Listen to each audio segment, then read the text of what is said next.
Right, it is finally feel like the weather's turning. So we've had 2 weeks of really cold, almost winter-like weather, and now the sun's out and it's supposed to get a bit warmer. So we're gonna kick off the official growing season with a garden tour. I haven't done one since last year probably. So we'll start here at the arid bed. I'll sort of haze over this because I do need to clean it up. It's full of weeds, and the fact of the matter is that's the last thing on my list. That is the lowest priority because I've got a lot of other stuff I want to do first, and this is something which can wait. So yeah, the arid bed, I mean most of the stuff's done absolutely fine over winter. Brahea armata, really not a problem, looking quite good. No damage on that whatsoever from winter. So a lot of the stuff at the front here is sort of weedy stuff which I leave because it flowers, and I'd like to have something for the pollinators. So that's all sort of taken over wild at the moment, but I will tidy that up and get some colocaceas and some tropicals in there at some point. So I've got a large plant at the back which is looking a bit rough at the minute. There's nothing planted in it. Still don't know what to put in that yet. I might put a couple of palms in that or something, but that's for another day. So we've just tidied up this area. I used to have a big clump of zebra grass and some cannas in this raised trough. The original trough rotted out, so I disposed of that, and now I've just put a new trough, if you like, but it's just empty, and I've just got my pot of agaves in that. So I've got a selection of various agaves there which I can just pull in over winter if I need to. So that's just a sort of potted plant area, but it sort of ties into the arid bed. So that is what's going on there. Always amazes me how they open up and have the markings of the inner leaf on them. Just nice patterns. Right, so we sort of done a video on this a week or so ago. This is newly planted up Paragebaya bed. So that's gonna take a little while to recover. We've got a couple of new spears coming on there, and we've got the newly planted area at the back of that seating raised, obviously open to the ground level underneath, so everything can really good drainage but can get their roots in. We've got some various potted plants here. So obviously we've got the giant bird of paradise there, cycad there. Right, so this is an area, it was looking a bit barren, but I've finally brave enough to put a couple of the insets in. So before we get onto that, let's just point out the Spanish reed. So I don't cut mine down. I tend to leave it because you'll get all new canes grow, and the old ones you can use for propagation. So we can see the old canes haven't died off, they're starting to sprout new growth, so I could cut one cane down and have loads of plants from the one cane. So that's an easy propagator. I'll do an updated video on that. I did do one a couple of years ago. Right, so we've got the what I call the sunny border. So the sun's only just come around. It's still fairly early in the morning. So we've got my biggest waggy there. That's done really well. We've got a Trachycarpus nova, which is in a sort of raised area for whatever reason at the time I'd done. Doesn't need to be. Various bananas or Musa Baju at the back, and then we've got the Enset Morellii, the red banana relative, in the front of that to give it some contrast with the colour of the leaves. So that'll look nice once that start kicking in. Had that in the hot house for a bit. That's sort of already 4 foot plus, so that should grow away nicely now the weather's starting to pick up. We've got the Emerald Star cordyline, which no surprise, did take a bit of damage over winter, but it's starting to push out new growth from the centre. It's not looking too bad. By midsummer that should look okay. I'll cut off any rough looking leaves at that point. So yeah, this is really going to be the sort of banana area. I have got another waggy at the back there. That's a bit smaller. And we've got the Bootia aerospaver, or woolly Bootia. Nice hardy little palm.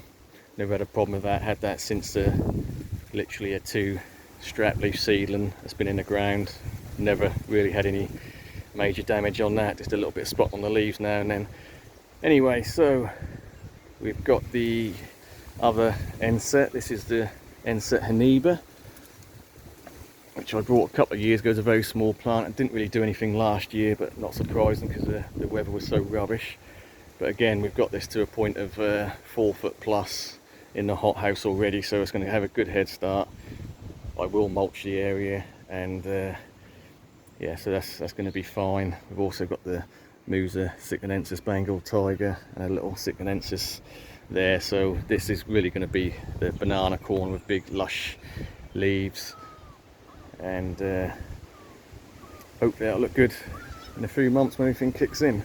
Right, so moving along, we've got the behind the banana here, obviously we've got that Persicaria red dragon there, already 3.5 foot, come up to 4 foot probably, really grown away nicely. I might chop that back a bit, give that the Chelsea chop, and do some propagating on that.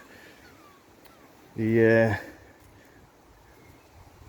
cordyline Torbay Dazzler, minimal damage over winter, a little bit of brown tip on some of the variegation, but in general looking good, no problem there. And then we've got the big, probably my biggest Bootia odorata, nice silver colour on that, absolutely no damage from winter whatsoever on that. So this was an empty area a little while ago, so I'll just sort of stand back and have a look. So between the Washingtonia and the Bootia, that is pretty much empty there. So what we've done is we've put 2 palms in. We've got the big queen palm, so that's about 11 foot. So that's giving us some height there. And then we've got the Bootia aerospaver in the ground there. I know it's tight. It's always going to be tight. I've got a small or average sized garden, so you know I am limited for space. But yeah, so we've got some nice palms, variants of foliage and whatnot. So yeah, all doing really well. Washingtonia didn't do too bad over winter. We did obviously get some brown tip on some of the leaves, but some of the leaves are looking really good still. Absolutely massive, probably the biggest leaves in the garden at the moment. So I've got a little bridge area here, and then we've got the centre bed. So I'm not going to dwell on this because this is going to have a revamp. A lot of these palms are going to come out. I'm going to put new ones in. We've got the big Jubea in the raised portion at the back there. But what I will say is my favourite, probably my favourite tulip, just because it doesn't look like a spring flower. It looks more like a really tropical summer flower. And this is really the sort of thing that standing out at the moment in the garden, just due to the size of the flower and just the intensity of the colour. I mean, that really is something else. And they don't really open up until the sun comes out, so they've been sort of closed for the last couple of weeks. It's been cool and sort of cloudy, but you just can't beat that, I think. I mean, that reminds me of summer. That's a proper tropical looking flower.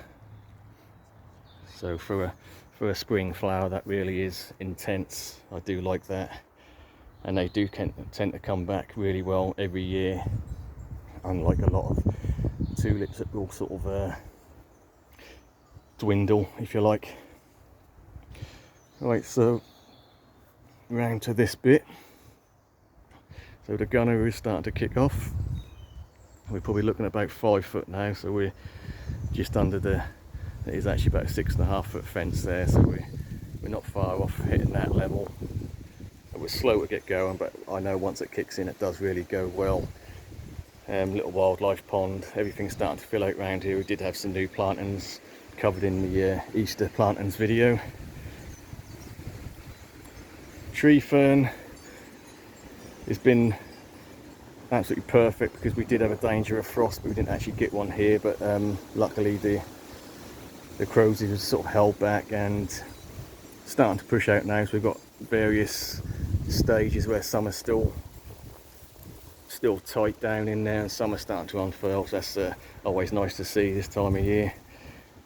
So the pedicites or pedicites, palmatum's really starting to kick off, getting some nice sized leaves on them now.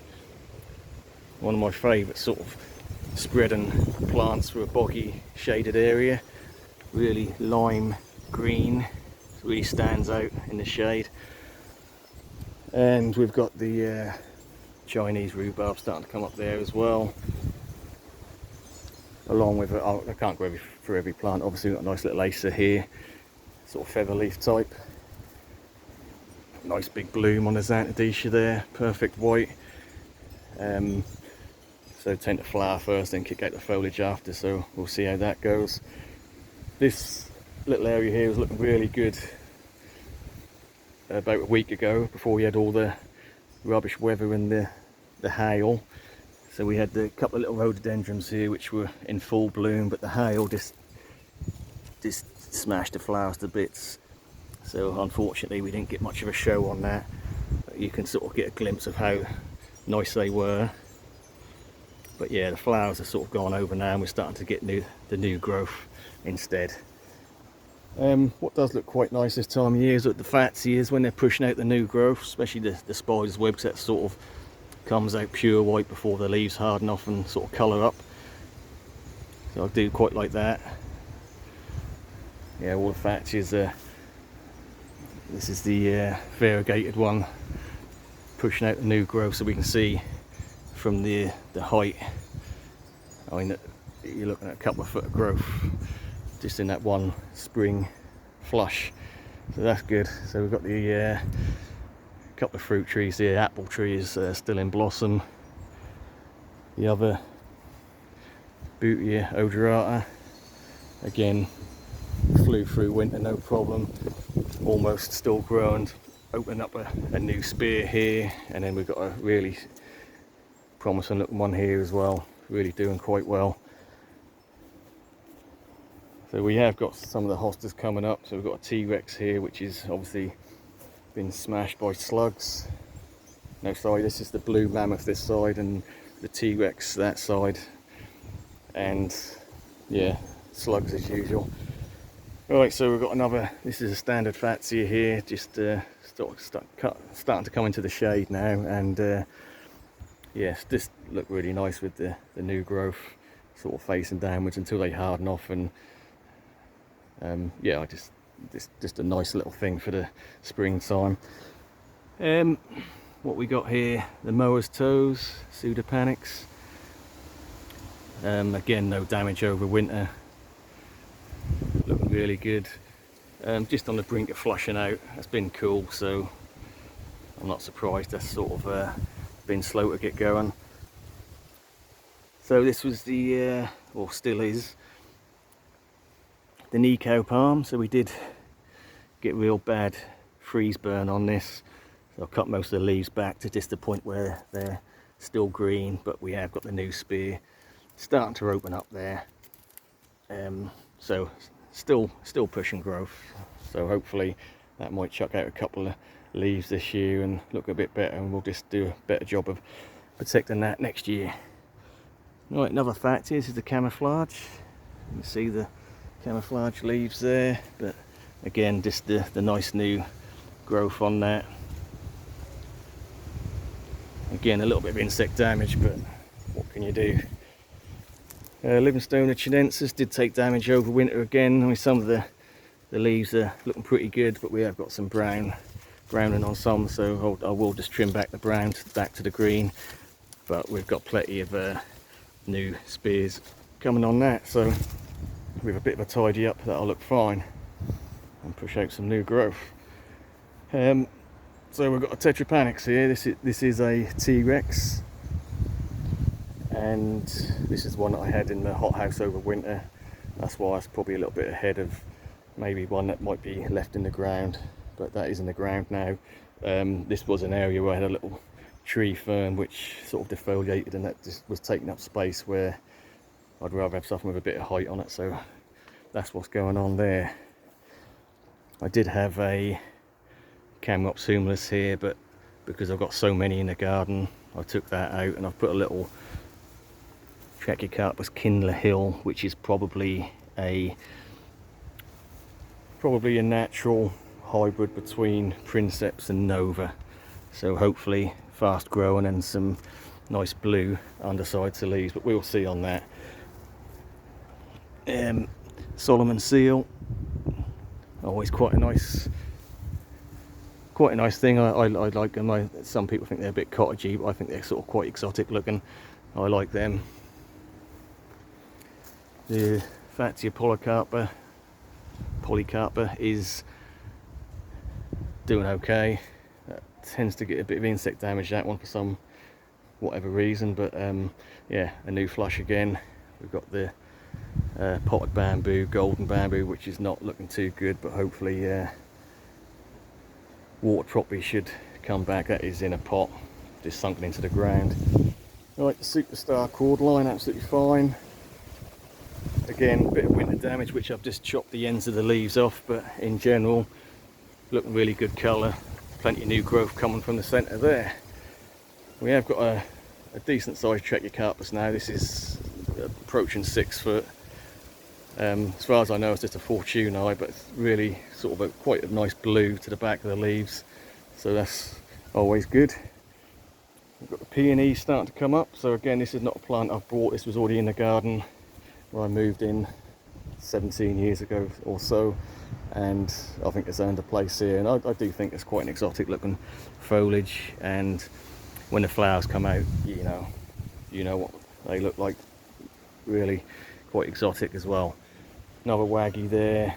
So we've got a line of the Camrops. Again, I said I had a lot of Camrops. I bought a couple of pots reduced from B&M about 4 years ago, which had multiple plants in, so I divided them all up. So we've got 1, 2, 3, 4 there. I did have more. I took them out since. Right, so we've got the big cordylines here, which I will say are already starting to push out the flower spikes at the top there. So I'm looking forward to that because they smell really nice. Jasmine type scent to them. And again, we've got another Fatsia here, which is in full flush, starting to harden off the leaves. And then we've got the giant rhododendron, giant leaf rhododendron behind there as well, looking rather good. Another tree fern here. This is actually my tallest one. It's a 5 footer.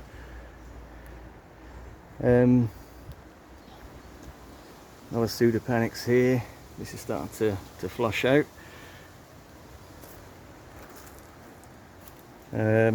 So we had some new plants at the back here. You can't really see them now because I've got my Cyathea cooperi, which I got out a little bit early, and it did get one of the late frosts.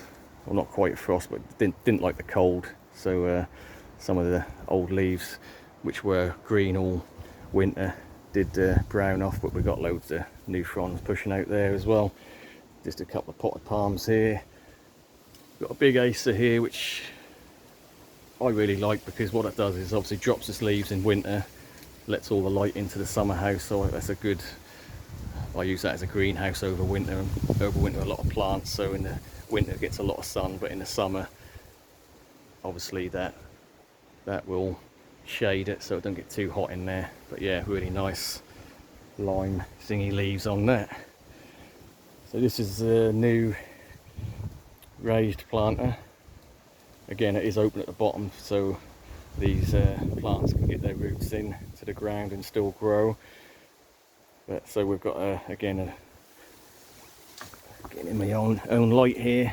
So we've got the Cycad revoluta there, sago palm, and we've got another Bootea odorata there, so that's not a bad little combination. So when I look down the garden, that kind of stands out quite nicely against all the sort of mid greens which we've got here with the bamboo and my largest canariensis. So I may have to look into, I have got a gunny eye there, eucalyptus gunny eye, which I cut back a couple of years ago, but I can see it's shot right up again, so that's might have to be another chop on that. But the shaded area in here is all doing quite well. Like I say, behind this you don't really see anything behind the Phoenix canariensis when you look down from the bottom of the garden, but yeah, behind this we've got quite a nice Campopsumus there, quite a big one. We've got a big red star which is really probably about 7 foot now, and we have got my biggest Trachycarpus behind here as well, which the trunk is probably about 6 foot, and the leaves are way up there. And then deep in here we've got the shady stuff, Camadoria, hardy parlour palm there, and we've got another Fatsia, variegated, one of my favourite Fatsias, which we've got a nice big new flush on that. Cast iron plant at the back, been there for 4 years, never took damage over winter, absolutely fine. So that is that area. So coming back this way, we've got some more naturally occurring Solomon seal, but again, I quite like it, I leave that. We've got an Abutilon here, which is leggy, probably could do with cutting. We've got a load of dwarf cannas, which are only just starting to come up at the moment. So we sort of come onto the pond area. So what we have got here is a variegated Mexican lily, so these will get huge. We've got another Camarops. Got the oleander there, which did take a bit of winter damage, we can see. So that's probably the first winter that's took, so I'll probably just cut back any dead growth and let it do its thing. We've got a selection of 3 cordylines here. So we've got Southern Splendor, which is the pink type. We've got a coral cordyline, which is quite unusual. Quite like the colours on that. And then we've got a little red star, and to be honest, the red star probably took the most damage out of all of them, but yeah, all looking pretty good. We've got a selection of the little American palm island at the back there, with the queen palm, mountain form, needle palm, saw palmetto, and sable minor there. So I've been a bit slow this year. I haven't actually opened up the pond yet, as in terms of getting the filtration system going. And then we sort of come back round to the Washingtonians. This is sort of where we came from. So let's do a bit of an overview, sort of standing back looking at the borders, so we can see. You don't really want to see my washing, so I'm not going to go too far down that way, but yeah, so from the Howard bed to the new Parajabaya bed, banana corner as I call it, into the palms. So I'll be interested to see what this queen palm does this year. Depends whether we get a hot summer. I know they're not going to be the fastest growing in our UK climate, but still just something different. So that's sort of an overview of the borders, or that sunny border, and then we'll pan back this way to the more shady side, which still gets a good amount of sun, don't get me wrong, but you know, come mid-afternoon this will all be in shade. So that's just a bit of a look at the garden and what's going on this time. Yeah, I mean, I do like spring. Everyone goes on about evergreens and garden looking good all year round, but you don't appreciate, if you've got a fully evergreen garden, you don't get that spring flush. You don't get the excitement, I don't believe. I do like I'd rather tolerate a few empty areas during the winter and then really enjoy the spring when everything comes to life. And talking of coming to life, I'm hoping this transplant of Trachycarpus is going to come into life, because it's been in the ground now for 2 seasons that hasn't really done anything. But again, there's a lot of spears ready to come out, so I'm hoping this will be the year that comes back and I can cut off some of this old foliage. Right, so that is what the garden's looking like. I didn't tell you the date. We're sort of late April. I couldn't even tell you the date, to be honest. Probably around the 28th, 29th, 2024. So this is how the garden looks now. So if you've ever seen any of my garden tours from a year or so ago, the garden's probably looking quite different. My tastes change. I get palms and other plants which haven't been available before, so I do pull a lot of plants out and move things about. So the garden, to me, this year I think will look the best it's ever done. But again, a garden is very personal. Some people will say it's too palm heavy, but that's my thing. Right, so that concludes the garden tour. Feel free to ask any questions, and any plants that you've seen that you want me to go in more detail. I'm happy to do individual videos on specific plants, winter care, whatever, you name it, I'll do it. Right, thanks for watching. We'll catch you on the next one.